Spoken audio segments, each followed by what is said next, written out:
কুমিল্লার বুড়িচং উপজেলার বিভিন্ন এলাকায় চলছে সবুজ বিপ্লব। কৃষকরা এখানে উৎপাদন করছেন শীতকালীন নানা সবজির চারা। ফুলকপি, বাঁধাকপি, বেগুন, টমেটো ও মরিচের সব চারা এখান থেকে যায় সারা দেশে।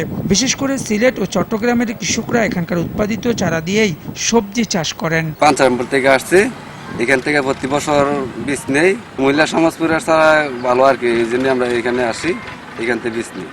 দাম এই বছর অনেক বেশি।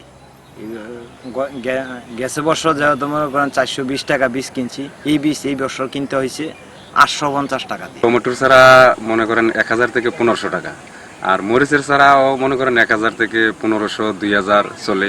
কপির চারা নিম্ন রেট হইলেও মনে করেন 500 টাকা। শীতকালীন সবজির চারা উৎপাদন করে জীবনে গতি পাচ্ছেন অনেক কৃষক। চারা উৎপাদন করে অল্প কয়েকদিনেই তারা বেশ লাভবান হচ্ছে এবং এটা উঠানোর পরে আবার তারা করতেছে।